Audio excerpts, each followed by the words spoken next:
I like to invest in technology, and I'm someone that really believes in professional development, but let's just find that baseline of what you currently have, what works and what doesn't, so that we can make those decisions and pitch something, to that new budget for the board that's better, and how that's going to directly relate to what you put in your strategic plan, right? Because many organizations PDF it and forget about it.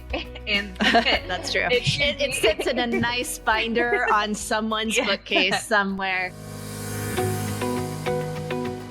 You're listening to the Nonprofit Counsel Podcast with host May Harris. Welcome to the Nonprofit Counsel Podcast. I'm May Harris, and today I have Andrea Ortega, who is the founder and CEO of Ante Nonprofits, a nonprofit consultancy firm out of, I think you said Orlando, Florida, who does a lot of work in strategic planning and development for nonprofit organizations. Welcome, Andrea.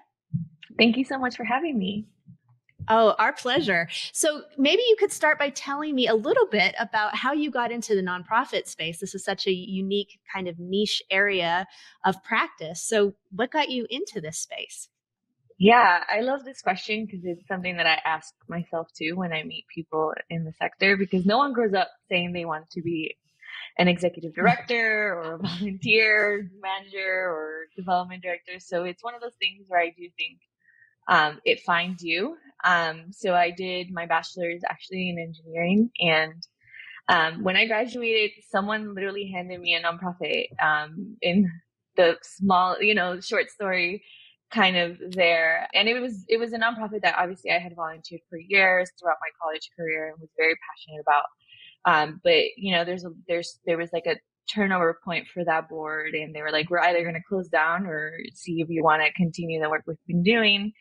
And it was an organization that works in Colombia, which is where I'm from. So I was born there and migrated here to the United States when I was 8. And, I think we're all there because, we're all in the sector because something inside of moved us. And I think for me, it was just being able to give back to the place I called home for a long time and where my culture's from was really important. So I did that for a couple of years. And then, like any executive director, founder, or anybody who's in the sector, I did a lot of learn as you go. And so very quickly I realized that I have a lot of knowledge and I wanted to share it. I think I'm a teacher by just in who I am, and I don't like to withhold information. I think there's room for everybody to grow. So I'm doing my PhD now, focusing in nonprofit management. And again, I'm at a crossroads where I started my consulting firm to just really reach as many nonprofits as I can. Right. So for your clients, tell me really what they're looking for. So, and where they are on the spectrum of size and complexity, or if they're through the whole spectrum.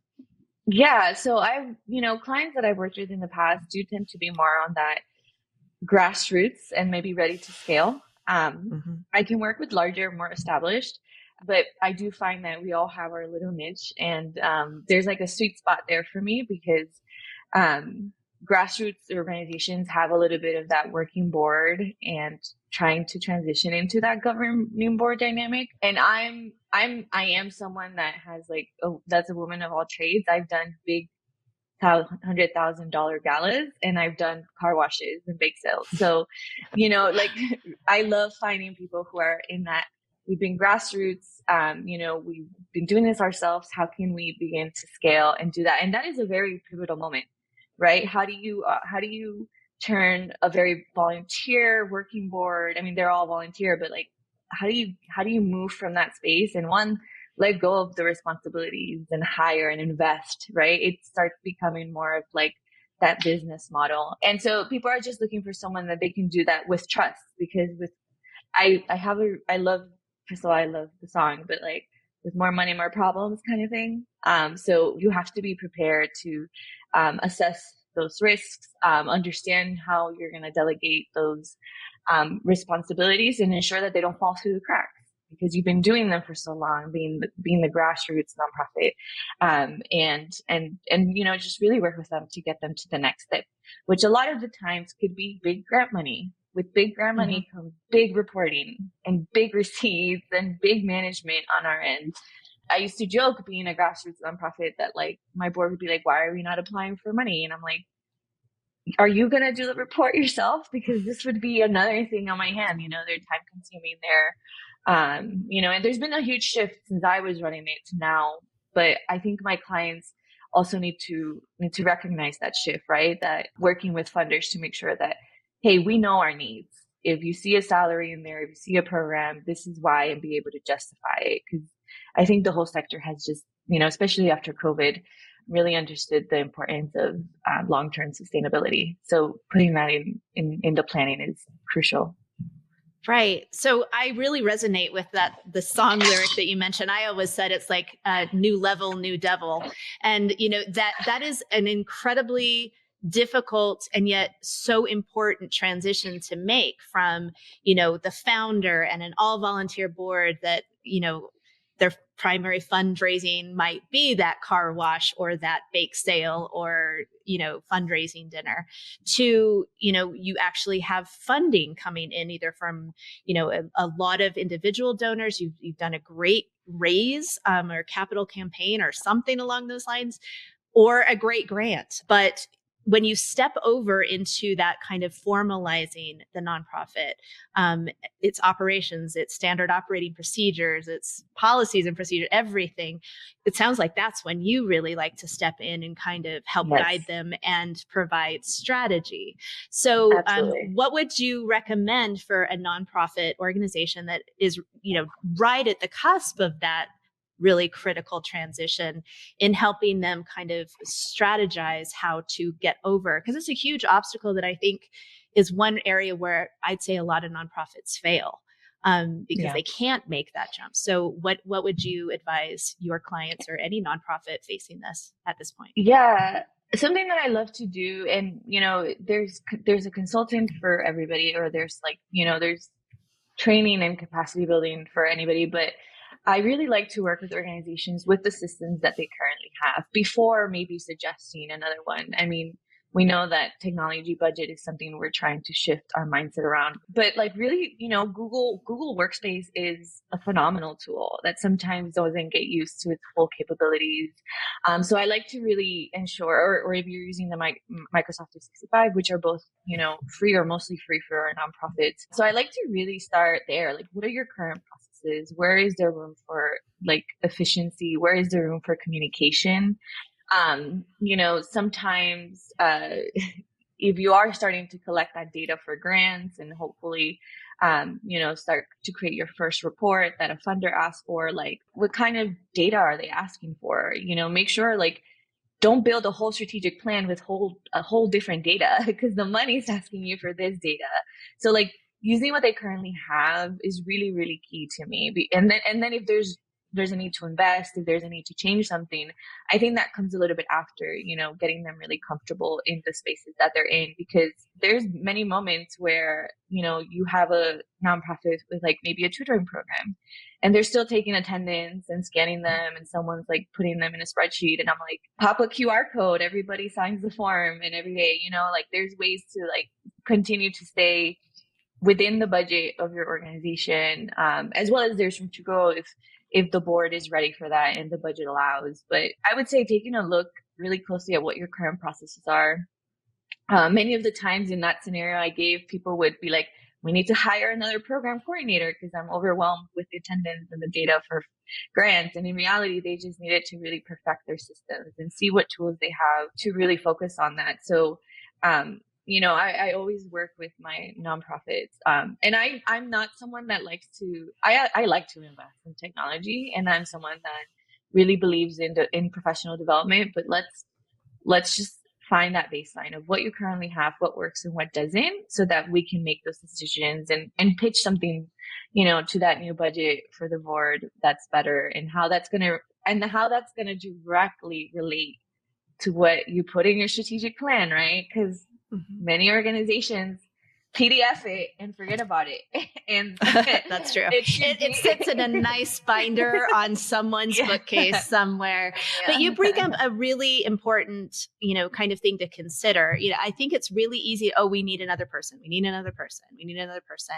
When really the technology available to nonprofits now, it's night and day from when I started in nonprofits decades ago. And I think the only fundraising software back then was Razor's Edge, and it was too expensive for most nonprofits to even use. But now the technology is so fantastic. Leverage that.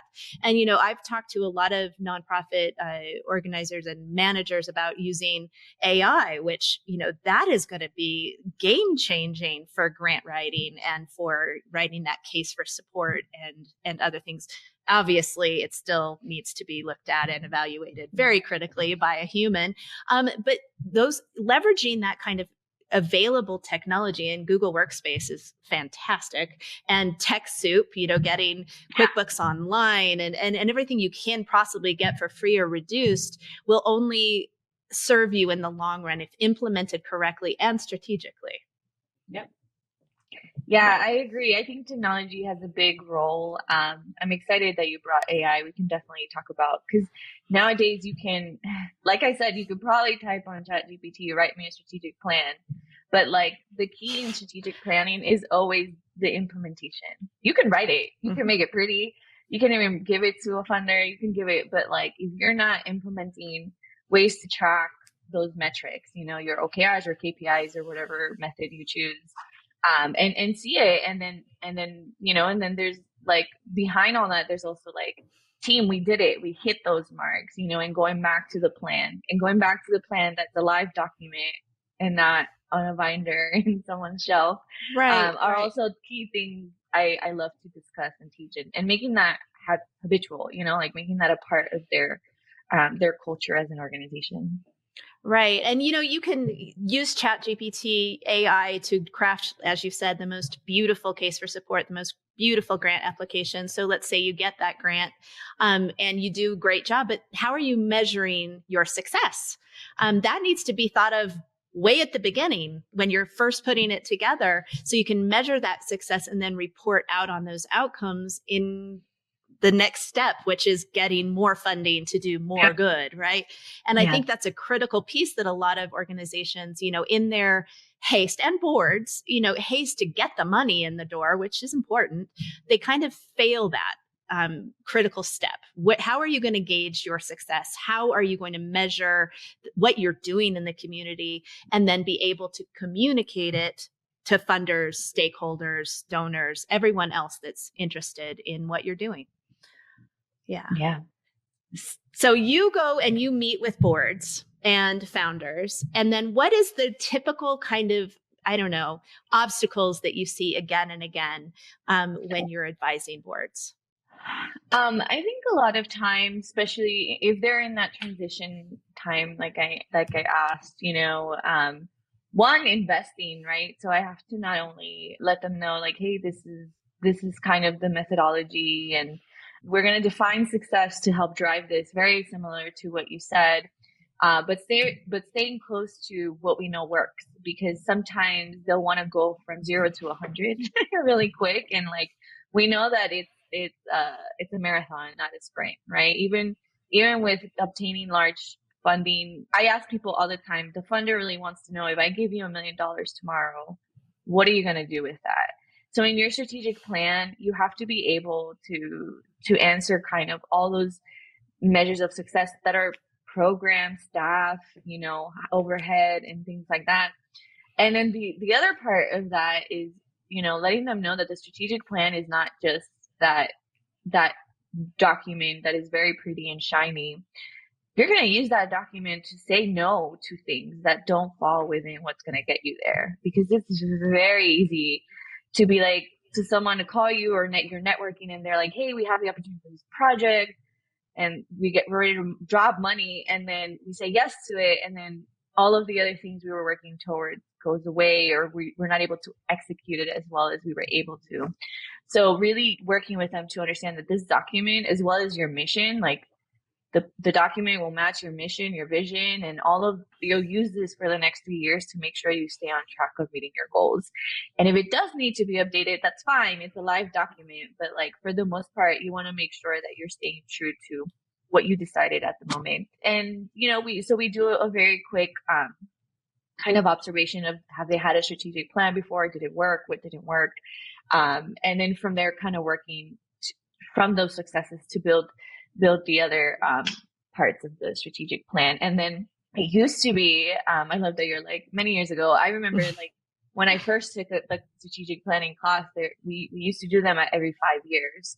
And I think COVID has shifted a lot of that trend into now 3 years, just because you never know when something's going to hit and shake you up, right? People that were doing in-person programs and were not going to meet their goals or objectives because they moved to virtual. And so I think the sector has, changed a lot. And how do you make that what once used to be printed out and put in everybody's, and maybe the executive director's shelf, like how do you make that a live document with dashboards to track and making sure that everybody knows where each team is and how they can help each other? Because a lot of them wear all of the hats. So making sure that you're hitting all the right results in all the right places. Right. I think I agree with you 100%. So I think that 5-year, I had the same in my strategic planning class. It's like 5 years for a governing board, a big organization with a governing board, a 5-year strategic plan with 5 years, 10 years, 15 years of data to support your forward momentum makes perfect sense. But if you are in the first few years of your existence, you're extrapolating out more time than you've existed. How does that make any sense, right?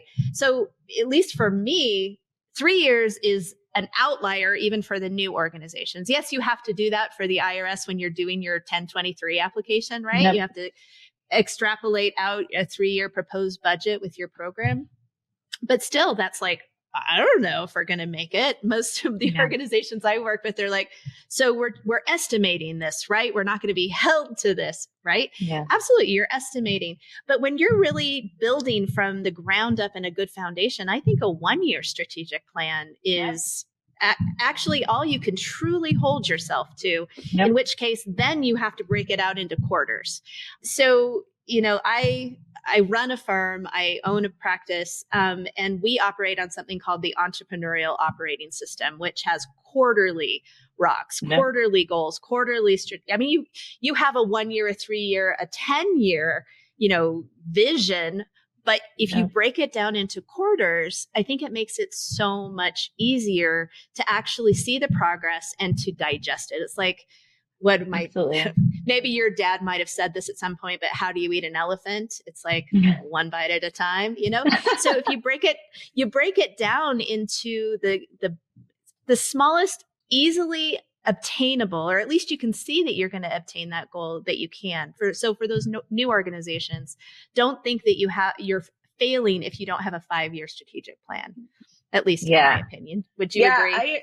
I agree. And I love at the end of the day, when, this final document or idea that we live could be 3, 5, 10 years. But yes, the whole goal and the hardest is that implementation and execution that comes after.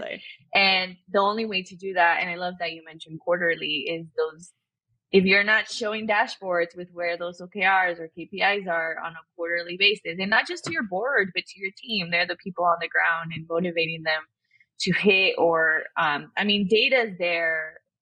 The reason funders ask for data is because they want to help ensure that you could catch something before it goes wrong.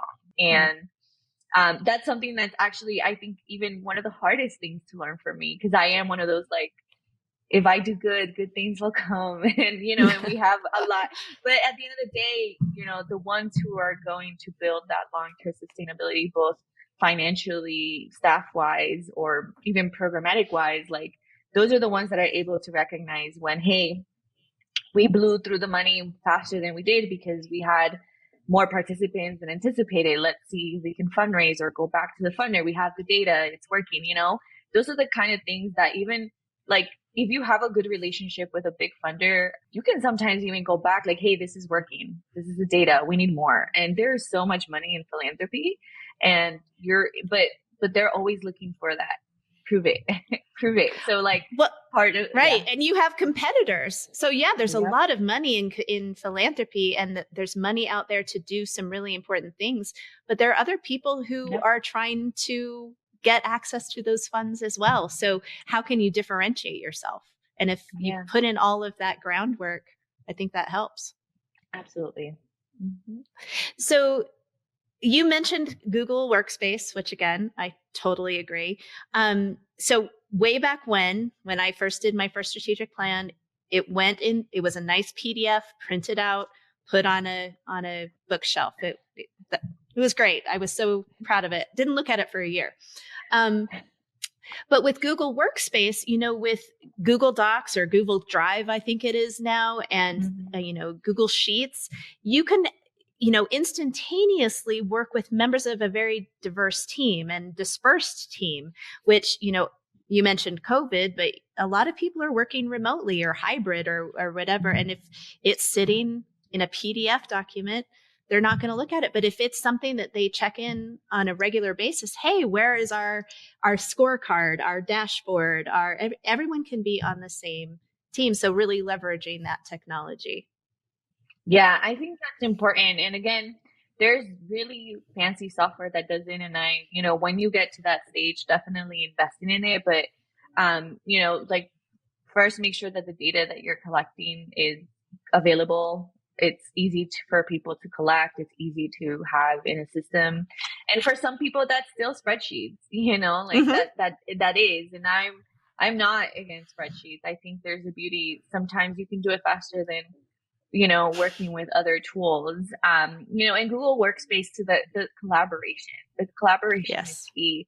You can, build there's different ways to utilize the spreadsheet, the quick pivot table and things. And like I said, start with things, you can collect, right? We also sometimes in the planning process get into like, what if we collect, something crazy and it's like, we don't even have that in our survey yet, so like really utilize like what kind of questions are you asking? If it's some kind of program where you're measuring maybe academics, you have a good strong process to collect, grades from students, and is it working? Do you collect, at least 80% of your students and see a trend? And then plug that into technology if needed. And then, Google has Google Sites. There's like a Google Classroom that I think people associate Google Classroom for teachers, but like you can create a Google Classroom for internal training, right? We could do a whole episode on succession planning and the lack of thereof. But there are ways. And like I said, I think nonprofit professionals are some of the most creative people out there. We literally make lemonade out of not even lemons, limes, and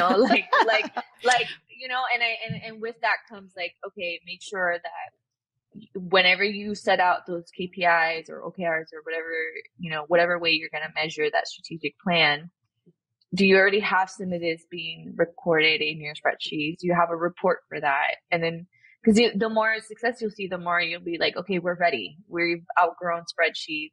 We need something that does a little bit more tactical, that sends out, we're getting really good data. We need weekly reports or monthly reports. And there is data that will send that out automatically. And believe it or not, there's also tools like Zapier. You can basically love Zapier. Yeah. Love it. So, if that's a new word for you, that's okay. You don't really need to be an engineer to create some of these things, but like, a new form comes in, you can probably use Zapier to direct it to something else. And so yeah, I like to work, with each organization, budget and human capacity, right? Also the tech levels of their staff. Do they need more training? Are they open to it? all of that comes into Well, play. that's a really good point. Are they open to it? So that goes to building an organizational culture really that's adaptable and willing to explore and learn. So, we've mentioned a couple of softwares or learning systems that might be completely new, right? But if you are in this kind of growth stage in your nonprofit, if you've built an organizational culture where everyone's trying and dedicated to leveraging technology and looking at new ways of doing things and learning, that's going to make your organization flourish so much faster than if you don't build that kind of organizational culture from the very beginning. Don't you think? Yeah, absolutely. And learning comes in all shapes and sizes. I love how big like LinkedIn has gotten for nonprofits as well. Professionals really putting themselves out there and sharing knowledge on things like that. And in spaces like that, I'm in a part of a lot of Facebook groups and people are asking the questions. And I think it's a little bit, definitely there's been a stronger connection with us sharing our resources and yes, we're competing for funds, but at the end of the day, what's going to win is what makes us unique and successful. But there's a room for everybody to share in there. And just the thing of learning and culture, it could be as small as sharing an article within your Slack community or whatever you use. It could be as small as doing something like that. Or, hey, I am in charge of collecting all of these signatures and I'm in charge of sitting there writing down things. I just saw something that I think could save us so much time and money. But if you have to build that kind of acceptance in your culture for them to raise their hand and say, hey, I found something I really think will work. Yeah. If it's a my way or the highway kind of culture, that's not going to fly so well, right? Yeah. And I think there's also, something you mentioned very early in our chat was AI replacing, positions or humans. And I actually, if you've used AI, it's very imperfect. It is. It will make things up. It will make things up. So you're always, and something that I found is that like, you can ask two people to go in ChatGPT or whatever, but you have to know what you're asking. Otherwise, it could take a totally different understanding. So at the end of the day, I think those tools should be for, efficiency and support. But they're always going to need you. So don't be scared to implement it because I think there's room to, even when I talk a little bit about marketing, like pick your top post, of last year and put it in ChatGPT and it'll give you variations and start testing how well they do on ads. Use it to your advantage. Yeah, but it's not going to replace you. Someone still has to identify that and use that. So it's very important to be like, we're not going to replace you with this AI tool. Someone's still going to have to learn to master it, oversee it, and own it. We support you in it. Mm-hmm. Absolutely. Yeah. Well, one thing that you said, don't be afraid. It's so easy to kind of give in to fear. Oh, well, I can't use ChatGPT because that's just going to replace me. I'm not going to suggest using this efficiency because it's just going to replace me. Don't be afraid. There's always going to be opportunity. And you also mentioned competition because I think I said there's competition for donor dollars because there always will be. I mean, it just is. But that doesn't mean that you are in competition directly with the organization next door or the organization in another city doing the exact same thing. You're all trying to make a huge difference in the world, in your communities. And to your point on Facebook groups and other forums and listservs, the nonprofit community gives back more than I think anyone could possibly expect.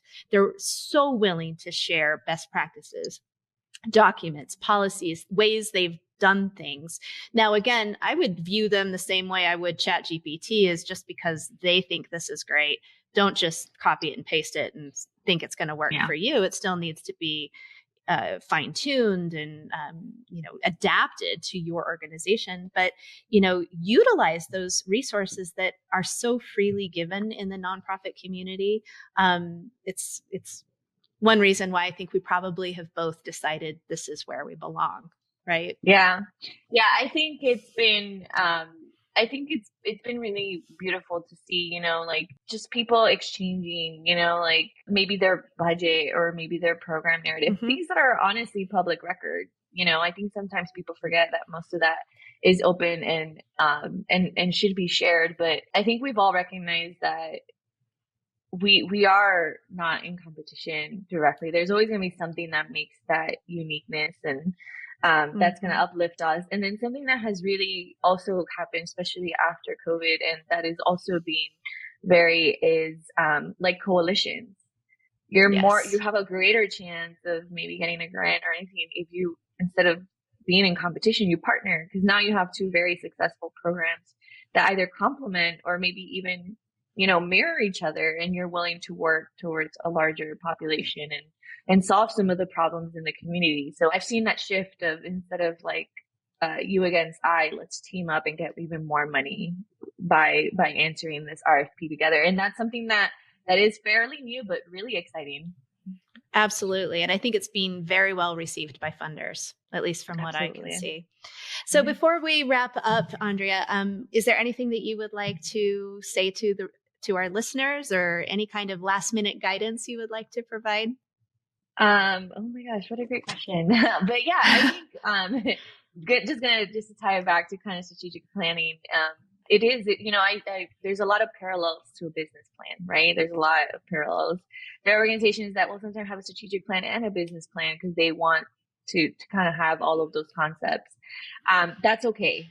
It's not so much about there are sections that you have to have, but for me, it's that implementation. It's that after. Make sure that you're reporting, make sure what you're saying on your meeting agenda matches, like make sure you design your agenda to like hit points in your strategic plan. Because I always get asked, like, how do we implement this document with PDF? And it starts from there. Like, go back to your board meeting agenda and see if you can have a special section for a part of where you're updating those programs. Make sure your reporting matches that. And then overall, like, make it a live document that people can go back and say, wow, this totally worked. This totally didn't.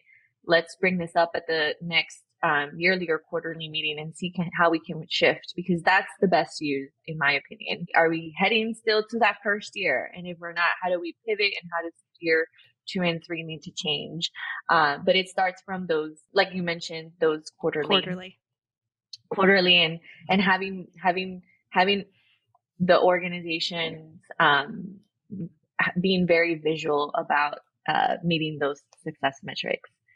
And intentional, very intentional. Very intentional. And there's the other balance, no matter who you are, whether you're a small organization or a large organization, is being realistic, but also visionary, and combining that into whatever success, metrics you put out there. Because you're going to want to be able to answer, like, how will we reach that? Why do we need to reach that? Does it match our overall vision? And then put steps in place in that implementation plan. Wonderful. Yeah. Well, thank you so much, Andrea, for meeting with me and having this discussion. It's been really awesome. Thank you. Yeah, this was fun. Thank you so much. Thank you for listening to the Nonprofit Counsel Podcast. Are you ready to lead with clarity and confidence? Head to nonprofitcounsel.com to find the tools you need to start smart, lead strong, and create lasting impact.